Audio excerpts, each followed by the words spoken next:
Good morning. Welcome to another episode of Feed Me Friday. Wow, what a week. So I don't know if you want, if you look at my what you eaten last week, my mom was in the hospital. Let's see, that was Friday morning. She was telling me that her heart was racing and she was kind of scared that she was going to have like a heart attack. Her heart would not calm down. And, she's in a precarious situation anyway with the blood clots and stuff. So it's like, yeah, we're not messing around. So we called an ambulance, took her to the hospital. Her heart was actually fine. It did start to calm down while she was there. They didn't give her anything for it. They said it was just arrhythmia. When I say just, it's like, sounds funny because it's like, oh, it's just this thing. And it's like, whereas the patient's like scared to death, because it feels horrifying and they don't know what's going on. But anyway, what we did find out while we were there that morning was that the clot has grown. So there's like a set of veins that feed the everything in the abdomen, basically, like the organs and her stomach and her intestines and stuff like that. And that's the major vein. It's the superior mesenteric vein. That's the one that's blocked. So now we found that it has traveled up and it is in the portal vein. So that's not good. And I mean, it was interesting because, as we're talking to them, we're telling them too about like what mom has been going through for the past couple days, like trying to eat. And her eating was not good last week. She was sick to her stomach a lot. She kept getting overfull after eating very small amounts. And finally I said, you know what, how about you just have broth? So for the first day, she just had broth and some coffee. The second day, she tried eggs and then just stuck to broth the rest of the day because it was pretty bad. And as she's sitting there, this is gross, I apologize, but it just gives you an idea of like what's going on. She's sitting there, she burps and out comes a piece of chicken. She hadn't had chicken for like 3 days. So we're like, okay, that's kind of disturbing. Like, what in the world's going on with your stomach? So I was assuming that because of the lack of blood flow, that her stomach is just in absolute slow digestion mode. So anyway, so then that was Thursday that she burped up the piece. Friday, that was when we went to the hospital. So she didn't eat anything like all day that day. And we were telling the doctors about that. Well, instead of her thinking about her heart and the clots, they shifted their focus to her stomach. So we had one doctor telling us that they wanted to do an endoscopy, which I thought, well, that would be good because then you can see if anything's blocking, because they couldn't see anything on the CT scan. So that was what we thought was going to happen. And I mean, it would have been good if they could have done it that day because she was already fasting, So what happened was, I'm kind of telling things out of order here, but later a GI doc came in and was talking to her and said that she didn't think that was what needed to be done. And she wanted her to do this Miralax thing where mom would take a bunch of Miralax and it would like force the food out of her stomach. So it's a whopping dose of laxative. And I'm like, no. The reason I didn't want to do this is because my mom was taking a laxative with her liver in the state that it's in. Toxins, well, the idea is that toxins build up in the system because the liver can't filter them. So she had to take a laxative to help her go to the bathroom to try to clear out the laxative, or to try to clear out the toxins. So, but the problem is we had to stop that last week because even her, normal dose for her was like this much, right? So you can't see. Normal dose for her was like this much. But that was just way too hard on her system. She felt like she was going to pass out.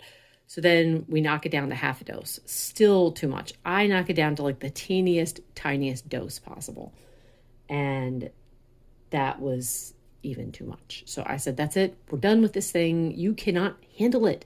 And besides, you're going to the bathroom anyway. You don't need this to, go. You're eating such a small amount. Anyway,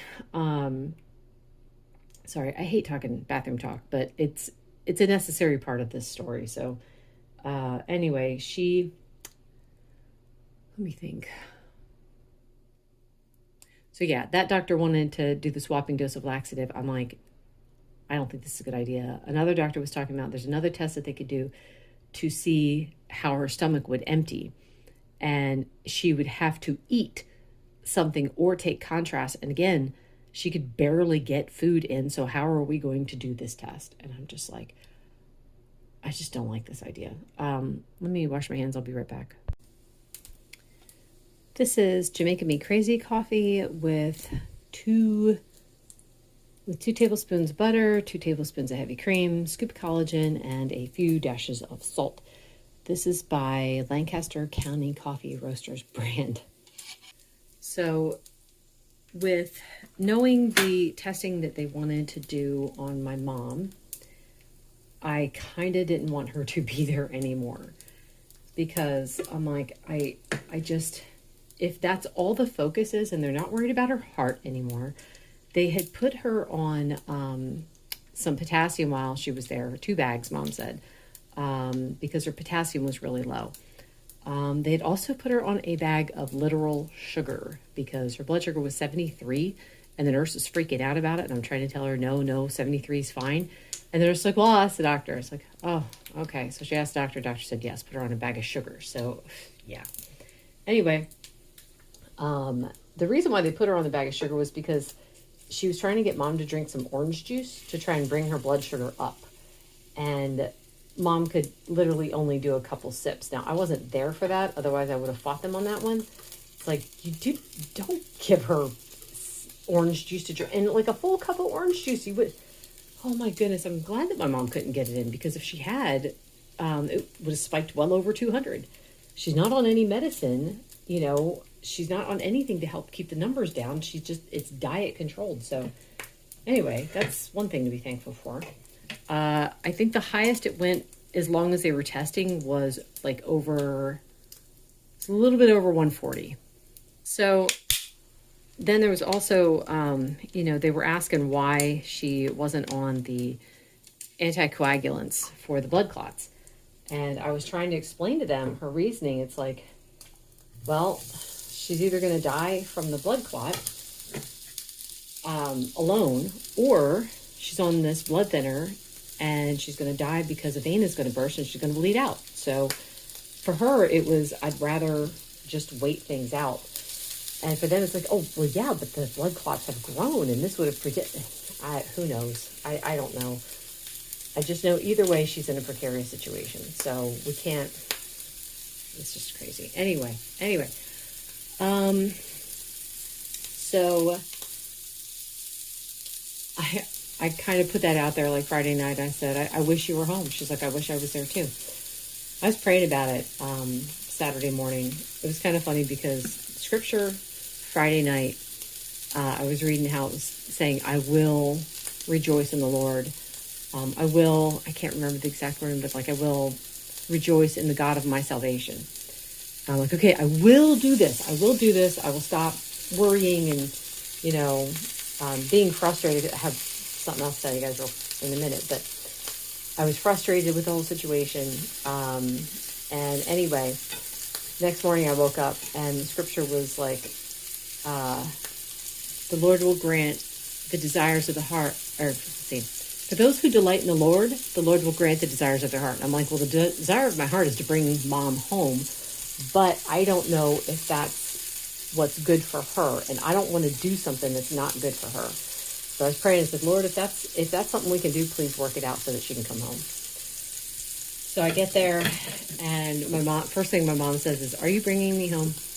And I'm like, well, let's talk about it. So we start discussing the what they wanted to do with the testing and stuff. And I'm like, I don't know. Like, as I was talking to my husband about it the night before, he's like, if the testing only shows that she's got gastroparesis, what is the next step? What will they do after that? I'm like, okay, I got to keep this question in mind. So, we told the nurse she wants to go home. And the nurse is like, oh, okay, well, I'll go get the doctor. So she brought the doctor in, and he's like, he was surprised that she wants to go home. He's like, you came to us to be fixed. And I'm thinking, you can't fix what's wrong with her. I appreciate the idea, but you can't fix her. So he's like, well, we were going to do this test, the stomach emptying test to see, if she has gastroparesis. I said, well, let me ask you this. I said, when you find out if she has gastroparesis, what will you do to treat that? And he's like, honestly, he's like, in 2024, there's nothing that we can do to treat it. I'm like, why would we make her do the test then? I said, okay, yeah, we're good to go. He was a nice doctor. I liked him, but I said before, no one's reasoning these things out. Why put her through it if it's just for a diagnosis?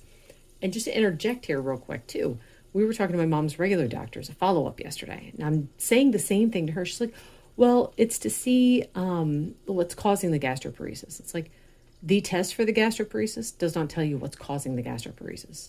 It doesn't. That's not how that works. So, no one thinking through. Anyway, that doctor worked everything out. We were out of there within a few hours, and praise God, Mom's been home since. Also very thankful my mom is eating again. And I'm happy because I'm like, she's eating eggs, she's eating cheese. Just very simple to digest things. Today we're going to experiment and let her have some shrimp and see how that goes. So anyway, I'm thankful that she's home because, dang it, that was, while she's there, I'm like, they don't know. And I was thinking, at home, Mom will be like, oh, can I have such and such a thing? And I'll be like, are you actually hungry? Or do you just want to eat? And I'm careful, I'm cautious. At the hospital, they're not gonna ask. They're just gonna give her whatever. And so, like, she was funny while she was there. She's asking me, like, well, what should I have if I'm allowed to eat? I'm like, get a bowl of cottage cheese. I said, that's safe enough. Well, she got a bowl of cottage cheese and tomato soup. And I'm like, she's like, well, it was really good. I'm like, yeah, it was also probably full of sugar and other bad ingredients. And see, that's the thing. It's like, if I had been there, I could have, said, hang on, let's think it through. So anyway, that's about it. There was one more thing I wanted to say, and I am not against doctors, nurses, or anything like that. I have said before many, many times that if I was to think that the doctors are only in it for the money, that is a very evil thing for them to be doing. And I don't want to think that about anyone. So the doctors wanting to keep Mom there to do the testing, if they're in it for the money, shame on them, right? Shame on them. But I don't want to think that about them. I would, and maybe I'm being naive, I don't care. I would choose to believe that they are trying to help her. I would rather believe that than they just want the money. So let's say that right now. There was a nurse that I had an issue with. In general, like, everyone was very helpful. Or at least they were trying to be. My mom has trouble, like, talking to people. She has trouble responding. Locking the heat while I'm blabbing. So sometimes when they ask questions, she hesitates, or she'll sometimes give the wrong answer. So I'm there as the backup brain. I'm there to help answer the questions. So, for example, when we finally got up to the room, because they admitted her pretty much right away. We just didn't get to the room until, like, later. When they got her to the room, there was a nurse in there who was asking Mom questions. And she was saying, have you ever had a blood transfusion? And my mom's like, no. And I'm like, yes, you have. Now, it's not that Mom forgot. It's that Mom, I don't know, something happened. When later we were talking about it, she's like, I said no. Why did I say no? I know I had a blood transfusion. I'm like, oh, that's fine. But that's why I'm there, to help make sure that, the questions get the right answers.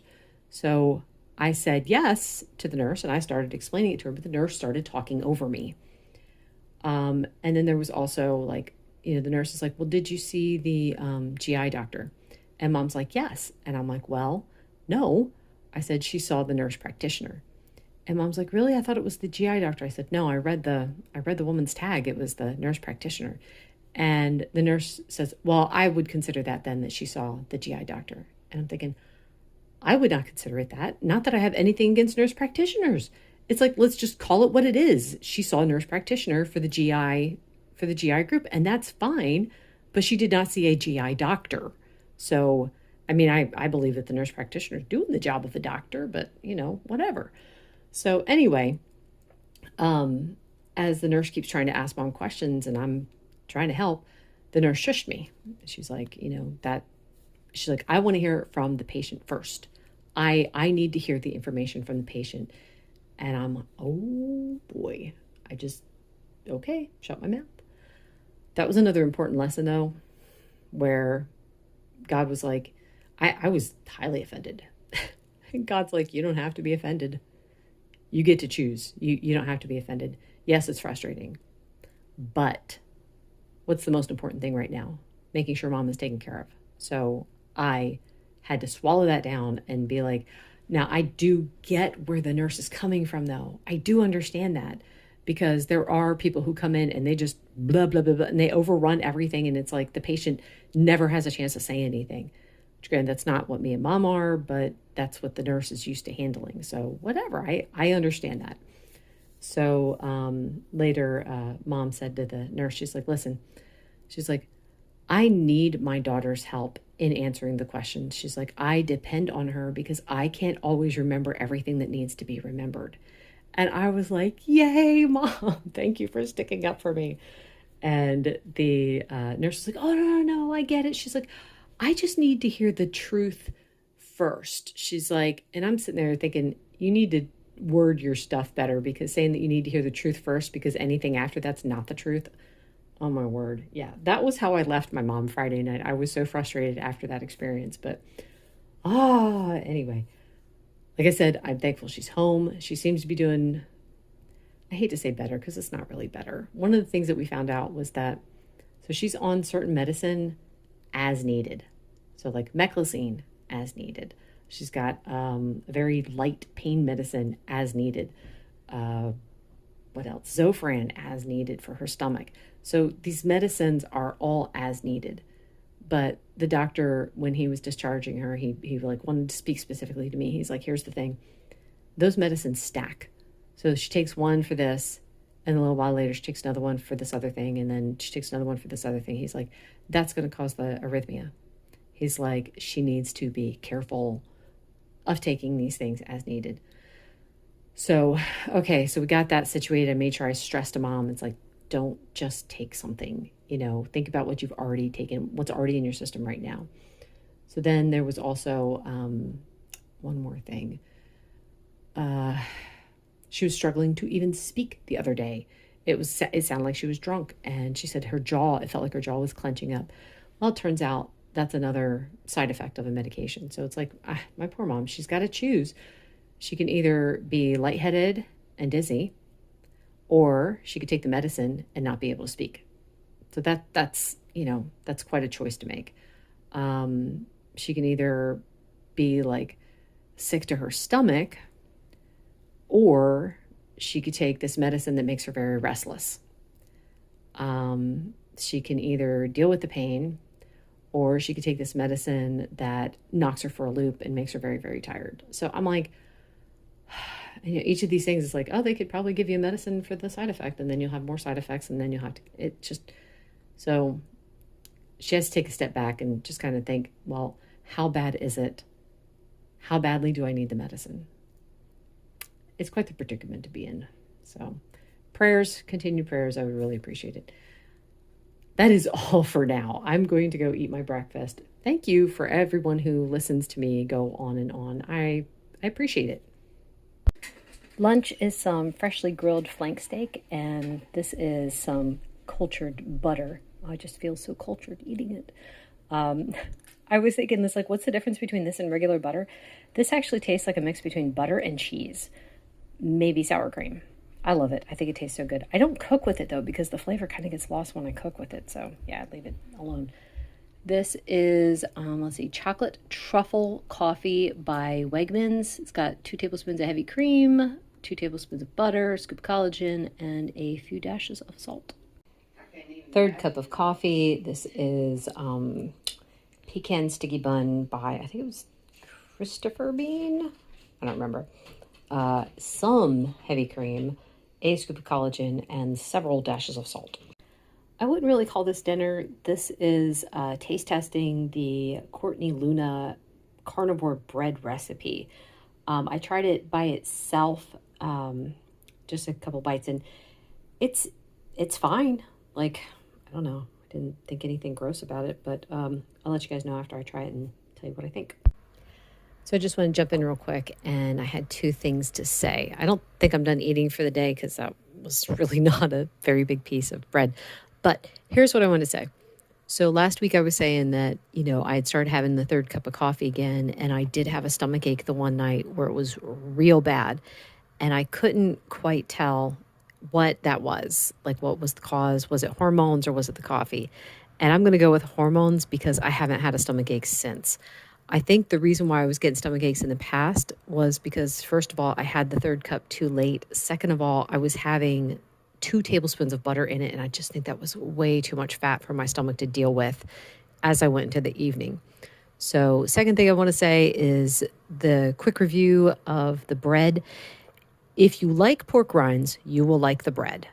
I think pork rinds are okay, so to me the bread is okay. That's not to say it's like, I mean, it's okay.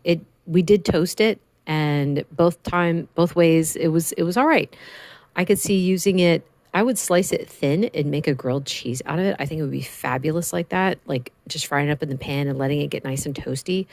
I also thought it would be great to cut it up and use as a, say, like stuffing to go along with meat, because I could picture that also being really good, like toast it up and then mix in whatever other supplies you want, and then have it with some gravy and some chicken or something. So those things sound very good to me. My mom was saying put some stracciatella cheese on top with some cinnamon, or maybe even making like French toast. So you just have to be aware that you are going to taste the pork rinds. The texture to me is a bit like kind of like spongy scrambled eggs, or like an egg bite. Now, I did mix mine in the blender instead of a food processor, so that might be why the texture is what it is. But I don't mind that texture. It's not gross or anything to me. You can't expect bread from something made out of eggs and cheese. So you have to keep that in mind. Anytime you're making a replacement carb product, that's how it's going to be. So anyway, that's it for now. If I have anything else, I will let you guys know. Oh, dang it, one more thing. I keep forgetting to tell you guys, when I have a bite of butter, I do have a couple of those sometimes during the day, especially now that I've got the cultured butter in the house. So I had like a very small slice of that this morning, and I'll probably have another one later, but that's all I wanted to say. So this is the bread as a grilled cheese. I don't know if you could tell, like the bread softens back up. It's a bit like scrambled eggs. Tastes pretty good. It doesn't crisp up like a grilled cheese though, so don't expect it to do that. Okay, so I have my daughter here. She's going to help tell this story. The girls used to play this game called You Should Feel Sorry for Me. Oh, yes. So, like, give them a little, little example. So, like, one of us would say, you should feel sorry for me because I had to walk 10,000 miles. And the other one would say, well, you should feel sorry for me because I had to walk 10,000 miles on cactuses. And it would go on and on from there, just finding worse and worse things that you should feel sorry for the other person for. Yep. So here, I had her tell that story because I want you guys to know you should feel sorry for me. So I first had the grilled cheese made out of the pork rind bread, and I didn't like the flavor in my mouth afterward because I just kept tasting the weird pork rind taste, and it wasn't very happy making. So I'm slicing up some cheese to give to my mom, and I'm like, how am I going to get rid of this pork rind flavor? I'm like, you know what? I'll have a couple slices of this cheese, which cheese was very good. But now I've got like cheese mouth. So now I have to get rid of the cheese mouth. And so I'm going to do it by eating some of this cut up ham. And that's going to be it for today. Thank you so much for watching this weird, insane day. This video is brought to you by my faith in the Lord Jesus Christ, who has everything you need and nothing you don't. Bye.